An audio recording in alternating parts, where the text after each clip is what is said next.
Hello વિદ્યાર્થી મિત્રો, આપ સૌનું આપણી આ યુટ્યુબ ચેનલ પર હાર્દિક સ્વાગત છે. તો આજે હું તમારા માટે લઈને આવી ગઈ છું ધોરણ 8 વિષય ગણિત પાઠ 7 રાશિઓની તુલનાના સ્વાધ્યાય પોથીના તમામ પ્રશ્નોના ઉત્તરોને સમજૂતી.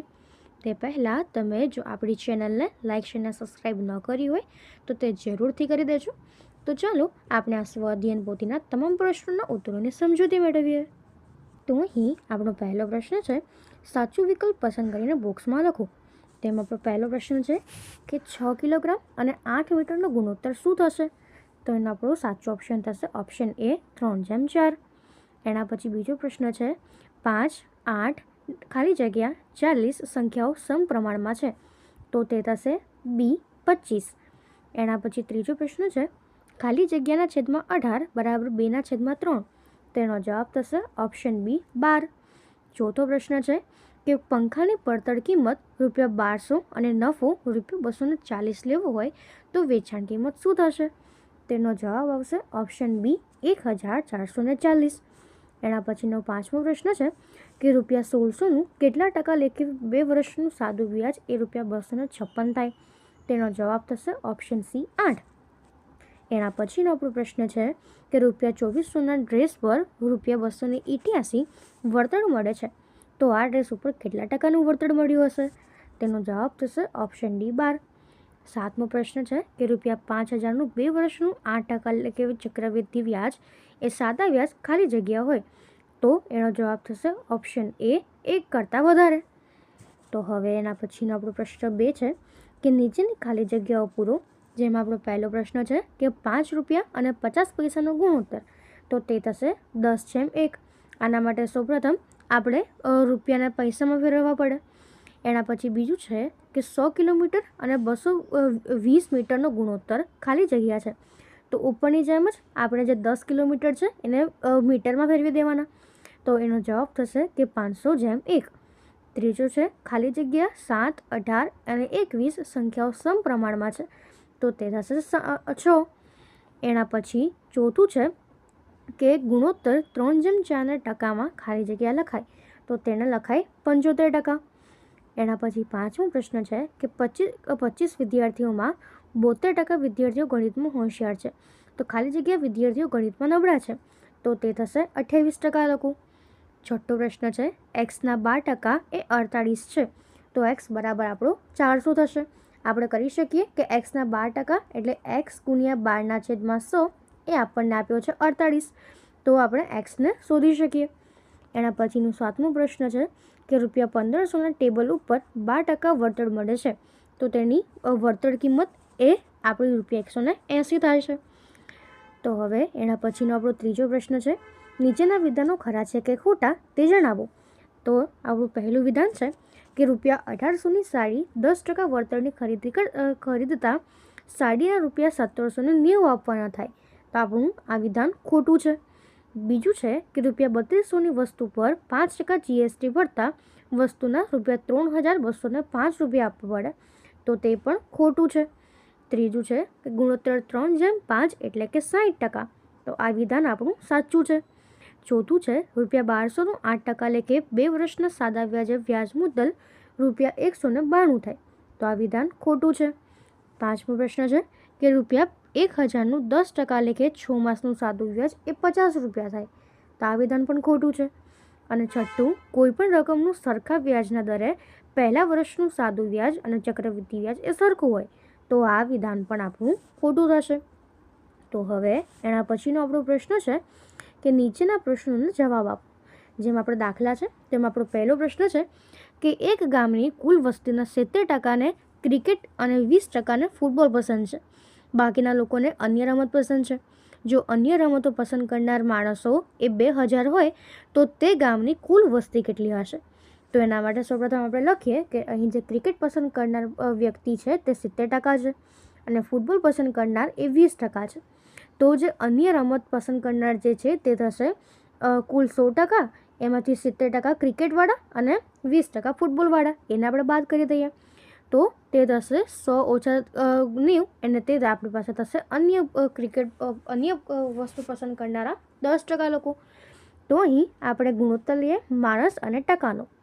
તો અહીં આપણી પાસે 2000 માણસો છે જેના 10% છે, તો કુલ વસ્તીના 100% કરવા પડે. તો માટે કુલ વસ્તી બરાબર 2000 ગુણ્યા 100 છેદમાં 10, તો તે આપણી પાસે મળશે 20,000 વસ્તી. તો તે વસ્તી 20,000ની હશે. એના પછીનો બીજો પ્રશ્ન છે કે એક કબાટની વેચાણ કિંમત ₹8,100 છે. વેપારીએ છાપેલી કિંમત પર 10% વળતર આપ્યું હોય તો કબાટની છાપેલી કિંમત કેટલી થાય? તો સૌપ્રથમ એના માટે આપણે લખીએ કે અહીં ધારો કે છાપેલી કિંમત ₹100 છે, તેના પર 10% વળતર એટલે કે 100 ઓછા 10 બરાબર ₹90 એ વેચાણ કિંમત થાય. તો વેચાણ કિંમત અને છાપેલી કિંમત, જો વેચાણ કિંમત 90 હોય તો એની છાપેલી કિંમત 100 છે, તો વેચાણ કિંમત જો 8,100 હોય તો એની છાપેલી કિંમત કેટલી? તો તે આપણી પાસે કબાટની છાપેલી કિંમત બરાબર 1,800 ગુણ્યા 8,100 ગુણ્યા 100 છેદમાં 90, તો તે આપણી પાસે થશે 90 ગુણ્યા 100 એટલે ₹9,000. એટલે તેની જે છાપેલી કિંમત છે એ ₹9,000 થશે. એના પછીનો હવે આપણો પ્રશ્ન છે કે કનુભાઈનો માસિક પગાર 15,000 હતો, તે વધીને ₹18,000 થયો, તો તેમના પગારમાં કેટલા ટકાનો વધારો થયો? તો સૌપ્રથમ આપણે લખીએ કે જે કનુભાઈના પગારમાં વધારો છે તે થશે કે 18,000 ઓછા 15,000 એટલે તે થશે ₹3,000. તો પગારના વધારાને જો આપણે ટકામાં ફેરવવું હોય તો આપણે લખી શકીએ કે 3,000 ગુણ્યા 100 ના છેદમાં 15,000, એટલે કે જે વધારો થયો તે એના ગુણ્યા 100% અને છેદમાં આપણો જે કુલ પગાર છે એ, તો તે આપણી પાસે થશે 20%નો વધારો. તો આમ કનુભાઈના પગારમાં 20%નો વધારો થયો. એના પછી ચોથો પ્રશ્ન છે કે ટીવીની વેચાણ કિંમત ₹32,000 છે, તેના ઉપર 8% GST આપવો પડે છે, તો ટીવી ખરીદવા કેટલી રકમ આપવી પડે? તો એના માટે સૌપ્રથમ આપણે GST કાઢીએ. તો GST એટલે કે 32,000ના 8% આપણને આપેલા છે, તો 32,000 ગુણ્યા 8 ના છેદમાં 100, તો માટે તે થશે 320 ગુણ્યા 8 એટલે તે થશે 2,560.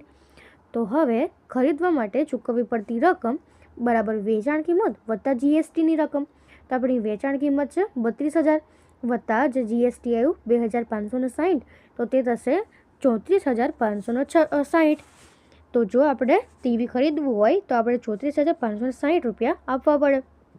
એના પછીનો આપણો પાંચમો પ્રશ્ન છે, મેં એક રેડિયો 12%ના GST આપીને ખરીદ્યો. જો આ રેડિયોના મેં ₹4,480 ચૂકવ્યા હોય તો રેડિયોની છાપેલી કિંમત કેટલી થાય? તો સૌપ્રથમ આપણે લખીએ કે ધારો કે એની જે છાપેલી કિંમત છે એ ₹100 છે અને 12%નું GST લાગે છે, માટે વેચાણ કિંમત ₹112 થાય. અહીં જો આપણને GST લાગેલું હોય તો આપ્યું હોય તો આપણે એની જે છાપેલી કિંમત છે એમાં GST ઉમેરી દેવાનું. તો અહીં વેચાણ કિંમત જો મારે 112 હોય તો મને છાપેલી કિંમત 100 આપેલી છે, તો જો વેચાણ કિંમત 4,480 હોય તો એની છાપેલી કિંમત કેટલી થાય? તો તે શોધીએ તો રેડિયોની છાપેલી કિંમત બરાબર 4,480 ગુણ્યા 100 છેદમાં 112, તો તે થશે આપણી પાસે ₹4,000. તો હવે એના પછીનો આપણો પ્રશ્ન છે કે પ્રશ્ન 5 નીચેના દાખલા ગણો, જેમાં પહેલો પ્રશ્ન છે કે ₹16,000નું 8% લેખે 3 વર્ષનું સાદું વ્યાજ શોધો. તો સૌપ્રથમ આપણે લખીએ કે મુદ્દલ P બરાબર 16,000, વ્યાજનો દર R બરાબર 8%, મુદ્દત T બરાબર 2 વર્ષ, તો માટે એનો SI વ્યાજ થશે કે PRT ના છેદમાં 100. આ સૂત્ર આપણને ખબર છે કે PRT ના છેદમાં 100. તો અહીં આપણને P આપ્યો છે 16,000, એના ગુણ્યા R આપણને આપ્યો છે 8, એના ગુણ્યા T આપણને આપ્યું છે 2 વર્ષ અને છેદમાં 100, તો તે આપણી પાસે થશે કે ₹3,840. એના પછી બીજું છે કે 16,000નું 5% લેખે 2 વર્ષનું ચક્રવૃદ્ધિ વ્યાજ. તો સૌપ્રથમ આપણને મુદ્દત આપી છે 16,000, P બરાબર 16,000, વ્યાજનો દર 5% અને જે મુદ્દત T છે એ આપણને આપી છે 2 વર્ષની. તો હવે આપણે સૂત્ર ખબર છે કે એ બરાબર P કૌંસમાં 1 વત્તા 8/100 આખાની Tની ઘાત. તો હવે આપણને P આપ્યો છે 16,000 વત્તા 1 કૌંસમાં R 5/100 ગુણ્યા T 2, તો માટે તે આપણી પાસે થશે 16,000 કૌંસમાં 100 વત્તા 5/100નો વર્ગ, તો તે આપણને મળશે કે 17,640. તો હવે ચક્રવૃદ્ધિ વ્યાજ, તો આપણને ખબર છે ચક્રવૃદ્ધિ વ્યાજ એટલે વ્યાજ મુદ્દલ ઓછા મુદ્દલ, તો આપણને વ્યાજ મુદ્દલ મળી 17,640 ઓછા મુદ્દલ જે છે 16,000ની છે, તો આપણું જે ચક્રવૃદ્ધિ વ્યાજ છે તે થશે ₹1,640. તો હવે એના પછીનો ત્રીજો પ્રશ્ન છે કે જલ્પાબેને ₹8,015 વ્યાજના દરે 2 વર્ષ માટે ચક્રવૃદ્ધિ વ્યાજે લીધા. 2 વર્ષના અંતે તેમણે ₹7,000 ચૂકવ્યા હોય તો હવે તેમની રકમ ચૂકવવાની કેટલી બાકી રહી હશે? તો સૌપ્રથમ આપણે લખીએ કે અહીં સૂત્ર એ બરાબર P કૌંસમાં 1 + 8/100 t ઘાત. તો અહીં આપણને જે મુદ્દલ છે તે આપી છે 8,000ની, આર આપ્યો છે 15 અને ટી છે એ 2 વર્ષનો આપ્યો છે. તો તેને આપણે સૂત્રમાં મૂકી દઈએ તો આપણને જે એ છે એ મળશે કે 10,580. તો આપણું ચક્રવૃદ્ધિ વ્યાજ મળશે 10,580. તો હવે ચૂકવવાની બાકી રહેતી રકમ જે છે એ થશે 10,580 ઓછા 7,000. તો એ થશે 3,580. એટલે હવે તેમને 3,580 રૂપિયા ચૂકવવાના હશે. એના પછીનો આપણો પ્રશ્ન છે કે ₹4,000નું 10%ના લેખે 2 વર્ષના સાદા વ્યાજ અને ચક્રવૃદ્ધિ વ્યાજનો તફાવત શોધો. તો સૌપ્રથમ આપણે ચક્રવૃદ્ધિ વ્યાજ શોધીએ. તો આપણને ચક્રવૃદ્ધિ વ્યાજનું સૂત્ર ખબર છે કે એ બરાબર P કૌંસમાં 1 + 8/100 t ઘાત. તો અહીં આપણને P 4,000 આપ્યો છે, R 10 આપ્યો છે અને T 2 આપ્યો છે. તો સૂત્રમાં મૂકીએ તો આપણું ચક્રવૃદ્ધિ વ્યાજ મળશે 4 × 110 × 11 એટલે તે મળશે 4,840 રૂપિયા. તો ચક્રવૃદ્ધિ વ્યાજ બરાબર 4,840 ઓછા 4,000. તો તે આપણને મળશે 840 રૂપિયા. એ જ પ્રમાણે જો આપણે સાદું વ્યાજ શોધીએ તો સાદું વ્યાજનું સૂત્ર છે કે SI બરાબર PRT/100. તો અહીં P જે છે 4,000, R 10% અને T 2 વર્ષ /100. તો તે આપણને મળશે 800 રૂપિયા. તો હવે જો આપણે સાદું વ્યાજ અને ચક્રવૃદ્ધિ વ્યાજના તફાવત શોધીએ તો ચક્રવૃદ્ધિ વ્યાજ ઓછા સાદું વ્યાજ એટલે 840 ઓછા 800 બરાબર 40 રૂપિયા. તો હવે એના પછીનો આપણો 5મો પ્રશ્ન છે કે 8,000 એક સરાફી પેઢીમાં ચક્રવૃદ્ધિ વ્યાજે 5%ના દરે મૂક્યા. 2 વર્ષના અંતે વ્યાજ સહિત કેટલી રકમ મળે? 3 વર્ષના અંતે વ્યાજ સહિત કેટલી રકમ મળે? તો સૌપ્રથમ આપણે 2 વર્ષ માટે શોધીએ. તો આપણે લખીએ કે એ બરાબર P કૌંસમાં 1 + 8/100 t ઘાત. તો આપણે સૂત્ર પ્રમાણે કિંમતો મૂકીએ. P છે 8,000, R છે 5 અને T 2 છે. તો તે આપણી પાસે થશે એનું ચક્રવૃદ્ધિ વ્યાજ બરાબર 8,820 રૂપિયા. એ જ પ્રમાણે જો આપણે 3 વર્ષ માટે શોધીએ તો આપણે 3 વર્ષ માટેની બધી જ કિંમતો મૂકીએ કે જેમાં P જે છે એ એવું ને એવું રહેશે 8,000, R આપણું 5% અને T જે છે એ 3 વર્ષ થશે.